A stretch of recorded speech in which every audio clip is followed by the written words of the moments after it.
czym kojarzą się Wam te zdjęcia? Z przesądami oczywiście. A przesądy mogą być różne. Takie, które przynoszą pecha i takie, które nas chronią przed złem.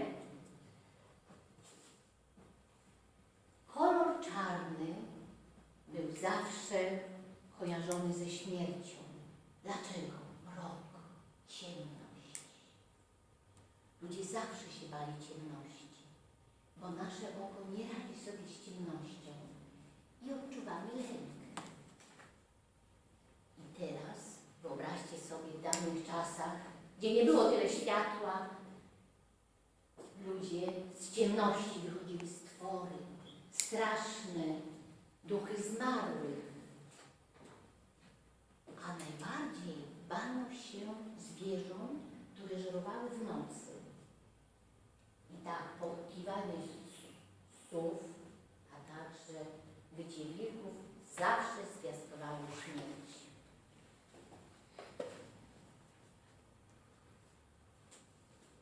Czarny kot to było wcielenie czarownicy.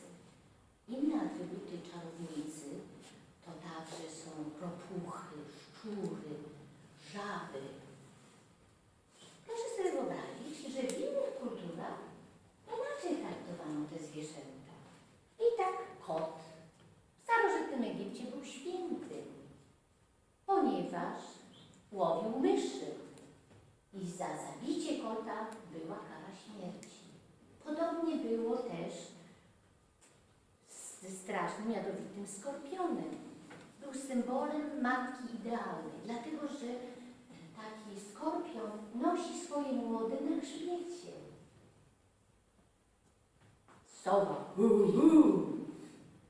na polskiej wsi znaczyło: szykuj się na śmierć, pójdź w dołek pod kościołek. A w Atenach to patronka Aten i symbol mądrości. Węże w Grecji było oczywiście to niebezpieczne ziemne stworzenia, ale też odradzające się życie. Nietoperz, wcielenie wampirów. W Afryce były czczone, bo były po prostu siedzibami dusz ludzkich. Ropucha, atrybut diabła. W Chinach oznacza, że jest to symbol bogactwa i długowieczności. A co z naszym XXI wiekiem? W co wierzą ludzie, szczególnie w południowo-wschodniej Azji? Że nosorożec i wszystko z tego nosorożca ma właściwości lecznicze. I wyobraźcie sobie, że do tej pory, przez tysiące lat, ta azjatycka medycyna funkcjonowała i do tej pory ludzie wierzą, że sproszkowany róg nosorożca pomaga na gorączkę, na migrenę, na reumatyzm, na artretyzm i na impotencję. I widzicie te liczby, jak straszne. Ile nosorożców ginie co roku. I taka smutna wiadomość, że te piękne nosorożce jawajskie, ostatnia wiadomość, zostały wybite na przykład w Wietnamie. Nie ma już tych nosorożców. Stare przesądy budzą śmiech, a nowe grozę. Wyobraźcie sobie blado-różowa skóra, białe włosy, białe rogówki, bielactwo, albinosi. Jest to choroba genetyczna braku melaniny na skórku. Najgorszym miejscem dla albinosa jest urodzić się w Tanzanii. Bo w Tanzanii wierzą, że ciało albinosa ma magiczną moc. I co oni robią? Polują na albinosów.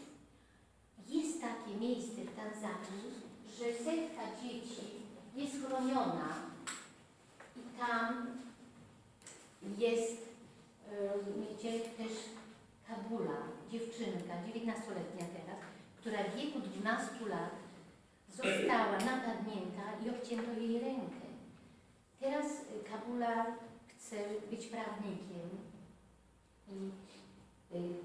i wyobraźcie sobie, że chce pomagać albinosom. Jeżeli czegoś się chcecie więcej dowiedzieć o Kabuli, to trzeba odwiedzić program Na krańcu świata, jest e-mail do TVN, można więcej wiadomości poznać i pomóc Kabuli. Jakie są? Te były straszne przesądy, a jakie są najdziwniejsze? No popatrzcie, tutaj. Dlaczego nie można położyć dziecka na stole? Bo nie będzie inteligentnej przyszłości. Dlaczego na deszcz będzie piegi miało wszędzie? A dlaczego nie można obciąć paznokci? Możecie spowodować ślepotę. Więc chyba, kochani rodzice, do 1. roku życia obgryzać paznokcie na rączkach i na nóżkach. Co wierzą Rosjanie, nie zostawiaj budki, bo będziesz miał kaca.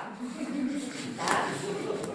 Drodzy Ukraińcy, nie stawiaj butelki, tak? Bo to przynosi pecha. Pod stół.